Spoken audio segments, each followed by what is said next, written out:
Les géants de la tech américaine sont-ils désormais systémiques? On en parle avec vous, Philippe Escande. Bonjour. Bonjour David. Éditorialiste au Monde, alors c'est vrai que les chiffres sont assez fous quand on regarde les GAFAM. Un quart de la capitalisation, encore une fois, de la bourse américaine, enfin du S&P, ce sont les GAFAM.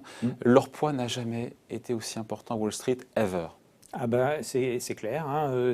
On vit quelque chose, quoi. On est au-delà de 7 000 milliards de dollars de capitalisation. Là, on parle uniquement des GAFAM, on ne parle pas de la tech, c'est encore autre chose. On parle de 5 valeurs. 5 valeurs, et ces 5 valeurs, elles représentent plus, à peu près la totalité de toutes les valeurs qui sont cotées dans la zone euro.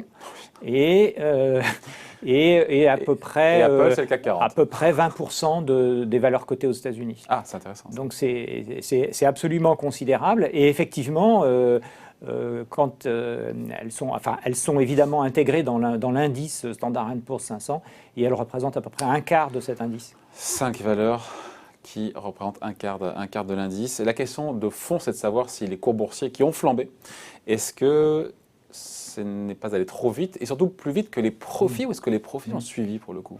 Non, alors les profits ont suivi.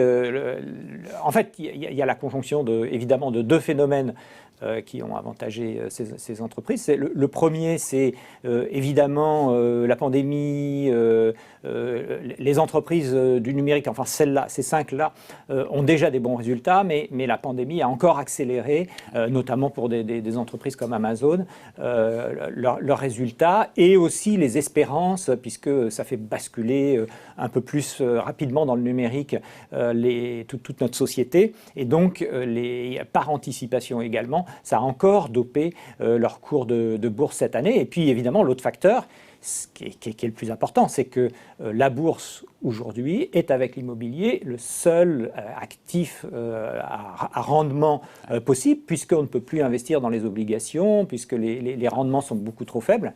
Et donc, il n'y a plus que la Banque centrale qui achète les obligations du Trésor. C'est plus comme avant, les Chinois, les Allemands, enfin tous ces investisseurs extérieurs. Qui achetaient la dette publique américaine. Qui achetaient voilà, le T-bond, les bons du Trésor américain, le dollar, quoi, en quelque sorte. Et aujourd'hui, c'est plus le cas. Et donc, ils se sont reportés en grande majorité sur la bourse et sur la dette américaine. Et ça veut dire que... Non, pas sur la dette, sur la tech. La tech américaine. En fait, ils ne sont pas reportés directement sur la tech américaine, ils se sont reportés sur la bourse. Et il se trouve que dans la bourse, la tech représente une part considérable. Si on dit que ces 5 entreprises représentent un quart du Standard & Poor's 500, vous savez que tous les indices qui représentent la majorité des achats boursiers, tous ces indices, les ETF qui suivent les trackers, qui suivent notamment les grands indicateurs comme le S&P, évidemment, ils sont extrêmement dépendants. Ils achètent de la tech par ce biais-là. Donc, par différents canaux, en fait, tout le monde en veut.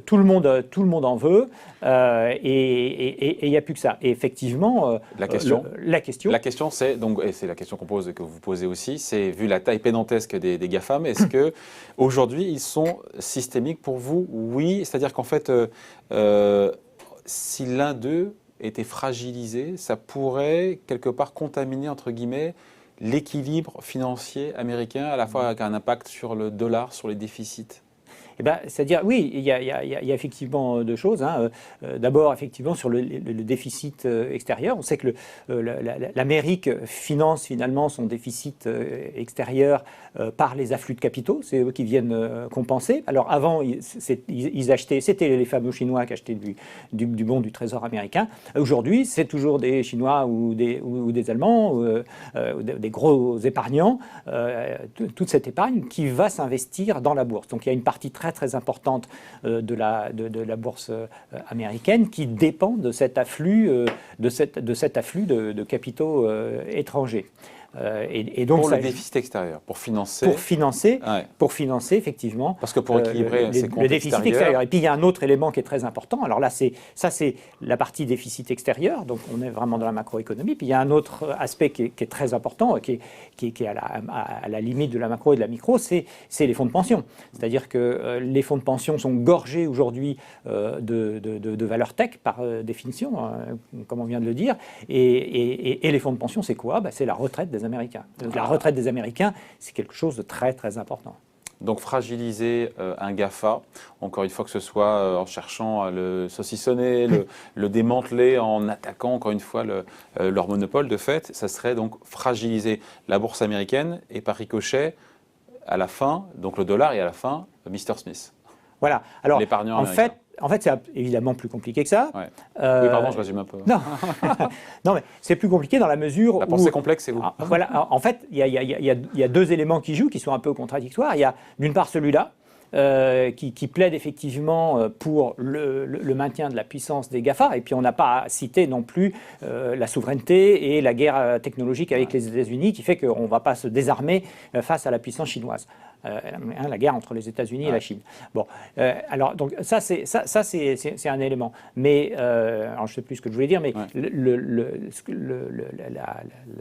la difficulté aujourd'hui, c'est que la population américaine, comme la population européenne, comme même les Chinois, commencent à trouver que les GAFA sont trop puissants. Et les États eux-mêmes n'aiment pas voir émerger des entreprises d'une telle taille et d'une telle puissance. Donc il y a deux éléments contradictoires. D'une part, ils sont un peu systémiques macroéconomiquement, mais d'autre part, et la population et les politiques poussent de plus en plus, et on l'a vu la semaine dernière avec la commission du commerce américaine qui a intenté une action contre Facebook, on voit qu'on commence à leur mettre des bâtons dans les roues. Les Chinois ont fait la même chose avec Alibaba parce qu'ils ne veulent pas la constitution de monopoles privés trop puissants face aux États. Donc ces deux choses-là, est-ce qu'elles sont conciliables ? Sur le long terme, oui, parce qu'on peut imaginer que d'autres entreprises de technologie viennent prendre leur place. On parle de Tesla, on parle de Broadcom, de Salesforce. Il y a toute une... L'Amérique sait générer... Il y a un vivier d'entreprises. Voilà, un vivier, mais pour l'instant, en tout cas, elles sont systémiques. Ouais. Et donc, si elles sont systémiques, on se dit que Joe Biden, au-delà de ses velléités, n'osera peut-être pas les attaquer de manière frontale. Surtout en sortie de crise. De manière frontale, sûrement pas. Parmi ses propres conseillers sur la tech, il y a une vice-présidente d'Apple et Eric Schmidt, l'ancien président de Google. Donc on pense que ce sera assez bordé de ce côté-là. Ils seront là pour le raisonner. Merci beaucoup en tout cas. Explication et point de vue signé Philippe Escande, éditorialiste au Monde. Merci. Merci David.